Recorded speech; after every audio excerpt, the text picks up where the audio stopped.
화제의 인물을 만나보는 인물 초대석 화면으로 먼저 만나보시죠. 안녕하세요. 저는 피아니스트 서아름입니다. 저는 피아니스트이자 음악 칼럼니스트고 또 대학에서 학생들도 가르치고 있고요. 또 크고 작은 클래식 공연을 기획 연출하여서 무대에 올리고 있습니다.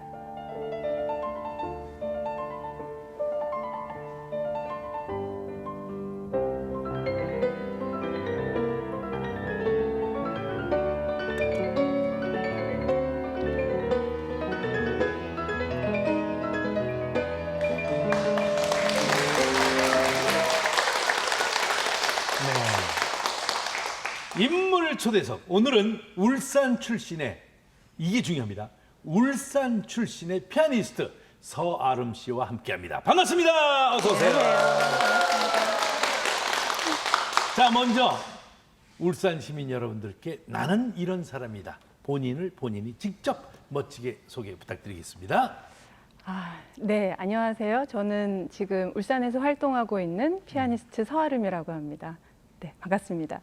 네, 거기까지입니까? 네. 네. 그 다음 인사에 나오는 비밀은 제가 하나하나 파헤치겠습니다. 자, 학창 시절 때 보면 피아노 잘 치는 사람은 늘 인기가 많았어요. 아우, 그냥 이 집 저 집에서 피아노 소리만 안 나는 집이 없을 정도로 피아노들을 다 어릴 때부터 배우고 그런 모습이 참 눈에 선합니다. 자, 저도 한때는 피아노 잘 치는 그런 사람이 이상형이었었어요. 아이고, 수민 엄마가 보고 있을 텐데. 그러나 제 더 큰 이상형은 수민이 엄마였죠. 마무리가 됐나? 이거 관리가 안 되네. 자, 피아노는 언제부터 치셨나요? 저희 어머니가 피아노 선생님이셨어요. 아유. 그래서 어릴 적부터 피아노가 집에 있어서 좀 빠르게 좀 피아노를 접하긴 했는데 네. 동네 피아노 학원에 간 거는 7살 끝날 즈음에 이제 피아노 학원을 다니기 시작하면서 배우기 시작했습니다.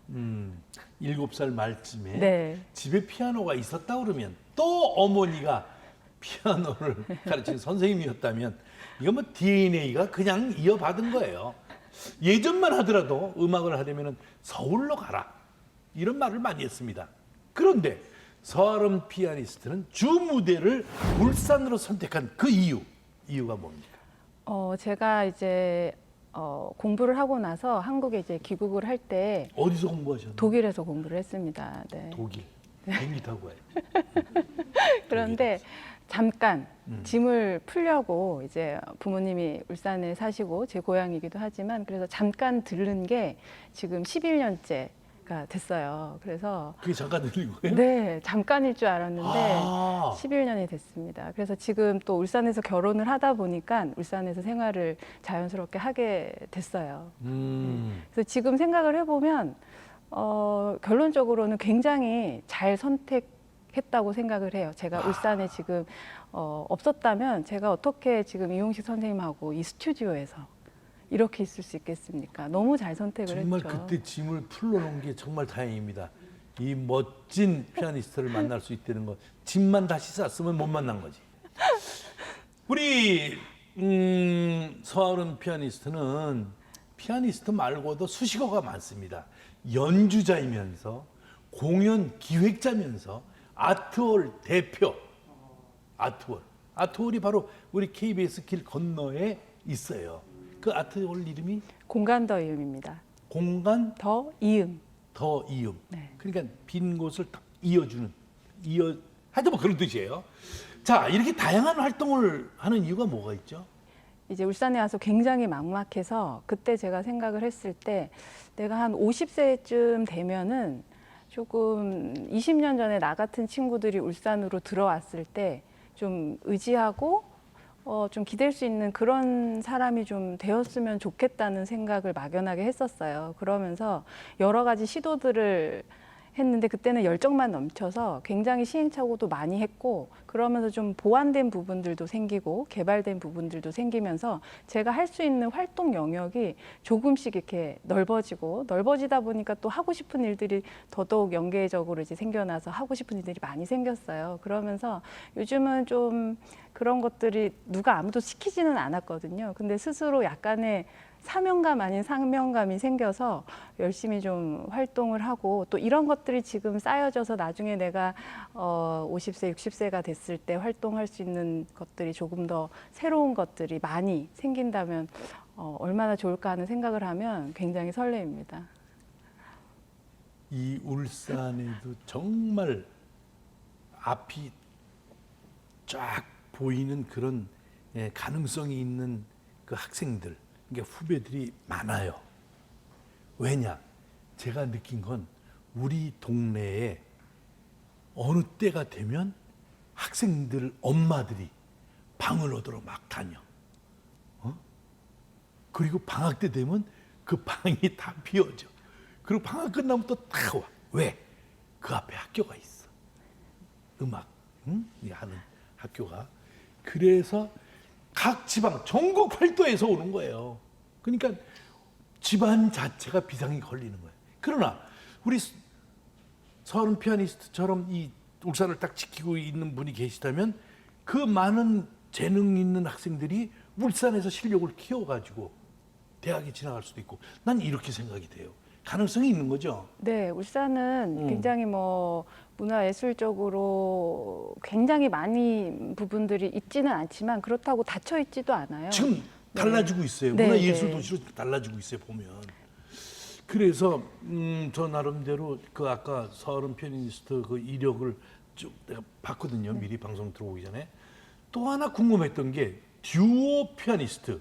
듀오라면은 우리가 옛날 뭐 듀엣 뭐 이렇게 했는데 듀오라면 둘이 함께 연주하는 거 아닙니까? 네.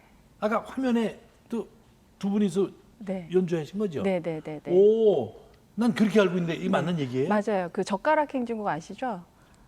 따라 딴딴 네. 따라 딴. 같이 그렇게 한 대로 둘이 치기도 하고 두 네. 대의 피아노로 이제 연주를 하기도 하는 앙상블의 한 형태라고 할 수 있습니다. 오, 두 명의 연주자가 함께 치는 피아노. 아마 못 보신 분들은 많을 것 같은데 서른 피아니스트의 멋진 무대 영상으로 만나보고 이야기 계속 이어갑니다. 뮤직 스타트.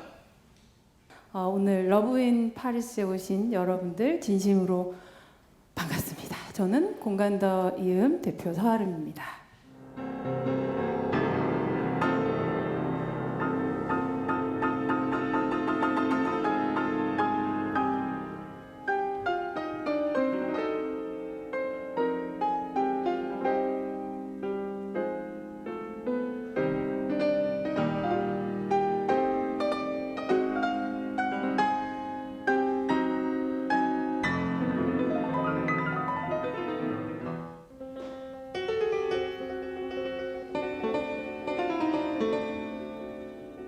알라딘, 깨끗하게 목욕을 하거라. 오,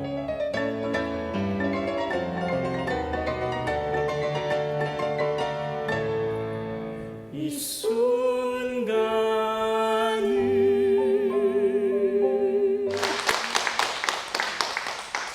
멋지네요. 저 무대에 서고 싶은 충동이 일어나네. 근데 사실 클래식이란 장르를 어렵게 생각하는 분들이 많거든요. 저도 역시 클래식 그러면은 K-팝 그러면 이렇게 되거든요. 그 이유가 있을까요? 이유? 이게 아무리 이제 클래식이 서양 음악에 뿌리를 두다 보니까 아무래도 감정을 느끼고 표현하는 것에 대해서 조금 다른 방식으로 접근하다 보니까 그런 점도 있고요. 그리고 클래식이 굉장히 좀 안 보여주고 숨겨요.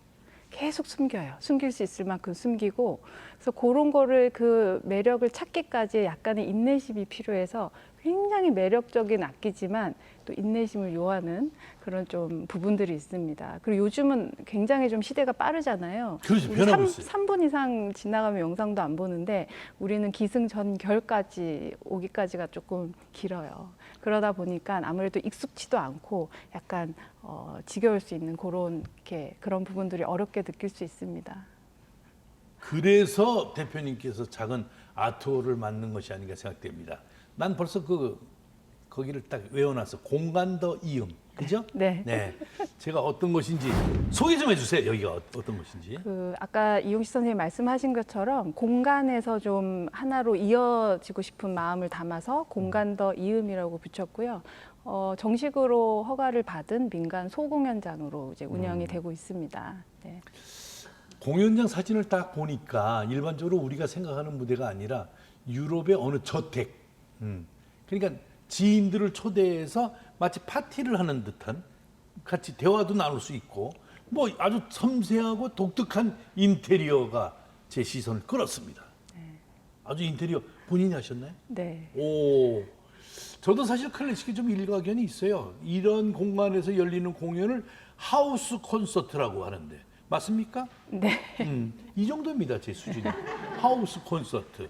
그래요, 맞아요. 참, 지금도 그 무대에 서고 싶은, 제 욕심이 있다면은 이걸 여기서 말씀드릴까? 클래식과 코미디가 같이 합쳐지면 더 아름답지 않아요. 웃다가도 아름다움을 느끼고, 아름다움을 음악으로 느끼다가 또 웃고. 하여튼 나중에 의논해보겠습니다. 울산에도 크고 작은 공연장이 참 많습니다, 네. 사실. 다른 곳들과 차별할 만한 점으로는 무엇이 있을까요? 뭐 아까 전에 선생님 말씀하셨던 것처럼 좀 색다른 분위기 그리고 무대를 좀 경계를 허물고 싶었어요. 그래서 마치 집에 이렇게 초대를 받아서 연주하고 싶은 정말 하우스 콘서트 같은 분위기랑 그다음에 큰 무대에서 느낄 수 있는 것들이 분명히 있지만 작은 무대에서 느낄 수 있는 색다른 경험들이 굉장히 또 값지거든요. 그래서 이런 것들이 좀 많아지면 문화적으로도 울산에 작은 공간들이 많고 작은 공연들이 많아져야지 또 이게 힘을 받아서 또 큰 힘으로 작용을 할 수 있기 때문에 그런 것들 그리고 좀 색다른 분위기, 색다른 경험 이런 것들이 저희 공간의 좀 차별화된 부분이라고 할 수 있습니다. 옛날에는 공연을 보기 위해서 대형 극장을 멀리서 이렇게 보고 그냥 오디오의 힘, 그 기계의 힘으로 듣고 그랬는데 지금은 소극장이라는 게 지금 많이 생겨가지고 홍대나 대학로 같은 데 가면 소극장 바로 그 연주자나 노래하는 가수나 연기자의 숨소리까지 들으면서 그렇게 공연을 볼 수 있다는 거. 야, 소극장 욕심이 생기네요. 자, 클래식과 친해지기 위해 요즘 얼마나 많은 분들이 여기를 찾고 있나요?